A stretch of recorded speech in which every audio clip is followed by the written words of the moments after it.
Hi, I'm here to talk about the Project Hayat. Project Hayat means project of life. Project of life because of the love of life, because every single life is precious. It's about public health. Public health involves human health, animal health, and environment health, as we all know. And we all know this as One Health, as today, One Health Day. Thanks to our Project Hayat, we were awarded for 3 years in a row World Rabies Day, which was a huge achievement for us, for SFG Animal Sanctuary. It was a huge achievement because we were showing our country that vaccinating, sterilizing, tagging is the only way forward. And it's the way to reduce the feline and canine population, and it's the way to eliminate human rabies. So much to talk about. So how did it all start? Well, as a child, I witnessed the culling of my street dogs. I was absolutely traumatized. I was 8 years old. And I promised myself that as an adult, I would adopt all the strays on the streets. Well, I didn't quite do that, but we are now home to over 1,100 animals. It's a sanctuary. By the time I reached 500 animals, I realized this wasn't the solution. And that the way to fix the problem was to change mindsets, to sterilize, vaccinate, treat the stray animals, to educate. And this is how we launched the Project Hayat. And that was back in 2016. Extremely important because it's the solution. As we all know, it's the only way to reduce the feline and canine population, and it's the only way to eliminate rabies. How did we start the Project Hayat? So I actually went to a beach, a very famous beach on the Atlantic coast, which has a restaurant called Café Sol in Tangier. I went there because I knew that there were always strays there. Every year the strays were killed there. But I knew food was available. I knew they were carrying humans there looking after animals. And when I went there were 7 adult dogs and 15 puppies. We took all of them to the vet. All the adults got treated, neutered, vaccinated, and identified with a tag. And the puppies were also treated, neutered, vaccinated, and we homed most of them. We actually have one left in the sanctuary. Her name is Warda. Now, by going there, doing that work, of course, we prepared a dossier for the municipality with photographs, what the project was about, what our mission was, and it was a great success. I must say, when people went to that beach, which they go all year round because of the restaurant, people sent photographs saying how wonderful these tag dogs, and of course, as people knew they were vaccinated, there was no more fear. So a lot of these dogs have become obese because everybody overfeeds them. That's another part of education that we need to work on. But that's how it started, and that's how we managed to get a signed agreement with the mayor, which we will discuss a bit further. TNVT. Why do we use the word TNVT and not TNR or TNVR or CNVR? Well, at the time when I started, I don't believe CNVR existed, and I didn't like the word trap. So TNVT, basically T stands for treating against internal and external parasites. So, you know, parasites are a huge problem for the poor dogs, but not only affects the dogs, but also the humans. So treating the dogs is for the health of those dogs, but also it's for the health of everybody else. Neutering, obviously, castrating males and sterilizing females. That's the only way we can reduce the population. Vaccinating, the V for vaccinating against rabies. As you know, every dog vaccinated against rabies becomes part of the herd of immunity against rabies. If we manage to vaccinate 70% of the canine population, we should be able to eliminate human rabies. And the tagging We personally use big round tags. They each have an identification number. As I said, that's the dog's ID. Why big round ones? Well, because we want them to be seen, to protect them from the culling, which the culling must stop, of course.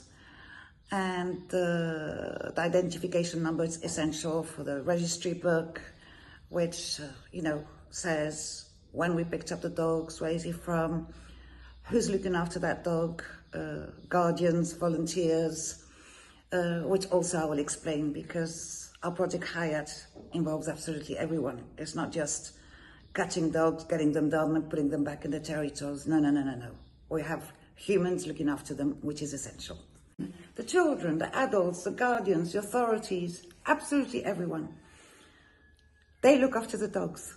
You teach them to love the dogs. You teach them how to behave around dogs. You help the guardians by giving them a little bit of money to look out for the dogs. They end up loving the dogs. They end up educating the people about the dogs.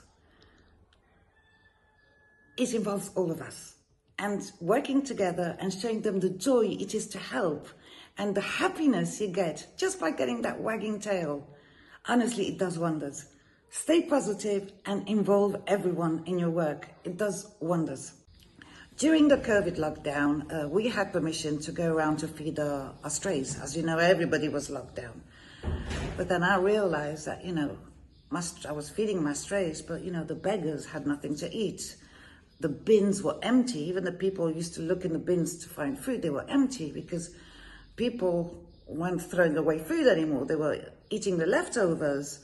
It was a disaster. So luckily, I did a post asking people, please, if you do your weekly shopping, could you prepare meals for us to distribute? And the community were extraordinary. We were distributing up to 500 meals a day. And the great thing was we were doing it in the SFT cars, in the animal ambulances. And that was very, very important because that made the people realize, look, the people looking after the animals are actually looking after the people. And once again, that was really, really important for the sake of the people, for the sake of the animals, for the sake of the project, for the sake of all. Street guardians are absolutely essential. You educate them, they look after the tag dogs, they educate the community, they spread the word, they help us catch other dogs the loving way. They really are vital. They keep an eye on our dogs, they let us know if somebody's sick, if a dog is aggressive. They're very, very, very, very important. And the structure built here has been fantastic, precisely thanks to the street guardians. So I recommend that to everyone. They really are vital. Education, education, education, education. With education, you can change the world. That's how we change the world, we all know it. Children are the future. We must educate them. People around the community that do not know about dogs, we must educate them. Even the authorities, we must educate them. Nobody knows everything. I mean, when people ask me questions, I know dogs. Talk to me about dogs, dog behavior. Talk to me about another topic, I won't have a clue. But my job is to educate as much as I possibly can to protect humans and animals. We can avoid dog bites by 95% just with education. Please, please, please, please, educate, teach love, care, compassion, empathy towards all living beings, and you'll do wonders. What controls stray animals population? Well, very simple. Wherever there's food, meaning human rubbish, wherever we have humans, we have bins. Wherever we have bins, we have food. Wherever we have food, we're going to have dogs, cats, mice, cockroaches, etc. Thank goodness for the dogs and the cats. They help us hugely to keep our cities clean. Moroccan people are very clean indoors, but sadly outdoors is not the case, like in many countries in Africa and Asia, and other countries, of course. How to control this? First, we need to treat, neuter, vaccinate and attack, stop reproduction, stop the birth of unwanted puppies. And second, it is so important for the governments to take seriously the management of waste. We achieve that. In a few years, we will no longer have strays on the streets, but done the right way, the humane way, the loving way. Thank you. Obviously, killing dogs not only is inhumane, wrong, and now it's totally legal. But it's a complete waste of resources, and so cruel. And for every dog you kill, another one will come guaranteed. And it has been proven over and over and over again. Working with the authorities, it's not easy. They tell you one thing, they do another. They praise you for the work they do, and then they decide they don't want attack dogs anymore. However, you have to work with them. You can't work against the state. When I denounced the authorities over 2 years ago, that caused a lot of problems to SFT, and it didn't help. What is helping? What is helping is congratulating the authorities for protecting the tag dogs, showing them all the positive things about the tag dogs, showing them videos and photographs of tourists with the tag dogs, lovely comments and emails that we receive, and encouraging them to make Morocco the role model country, and not just be a good image, but for the image to be a reality.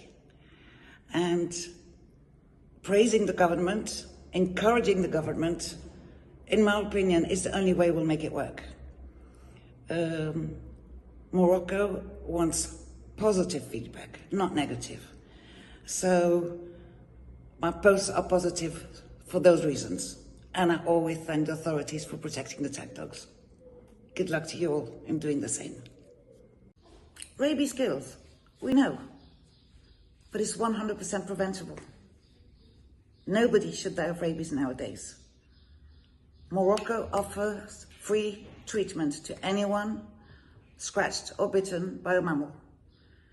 So education again, and also to carry on vaccinating and keep building the herd of immunity against rabies. On this slide, which I was talking about earlier, about role play, well, you can have a look at the slide. But yeah, it's great fun doing role play with the kids, and they learn so much. Since we started our project Hayat in 2016, we've changed the mindset of hundreds of thousands of people, not just in Tangier, but in Morocco. The progress made is huge. Tangier is a city where you see animals cared for, bowls of water everywhere, people care, which is fabulous. We've TNVT'd over what we estimate to be 15% of the canine population in Tangier. Yes, we do not have accurate numbers. We worked it out by the number of population. I'm probably mistaken. But anyway, what is key is we've done a huge amount. Sadly, many were killed, but we are working with the authorities and determined to keep going, never give up, because giving up is not an option. And we carry on to TNVT as much as we possibly can afford to. The goal, work with the authorities, stop the culling, make sure Morocco sticks to the GC26, make sure that the whole world sticks to it, stop the culling all over the world. Keep teaching love, care, compassion, empathy towards all living beings. Keep smiling. You know, when you smile at people, you make them smile. You make them smile, they listen. Keep smiling. Keep going. Never give up. And let's eliminate rabies, and let's stop the culling all over the world, and let's all live in harmony. Thank you for listening to me. I know I'm not easy. I'm not very good with presentations. Take care. Love to you all. Bye. I forgot to say, very, very important. Project Hayat, Project of Love for the Love of Life, is because the goal is for all of us to live in harmony. I'll say over and over and over again. One planet, one health. It's a planet of all of us. We can all live in harmony. We, the humans, have the duty of care towards all, and we can make it happen. Just spread the love. Love, love, love. At the end of the day, it's all about love. And with love, we do wonders. Thank you again. Take care.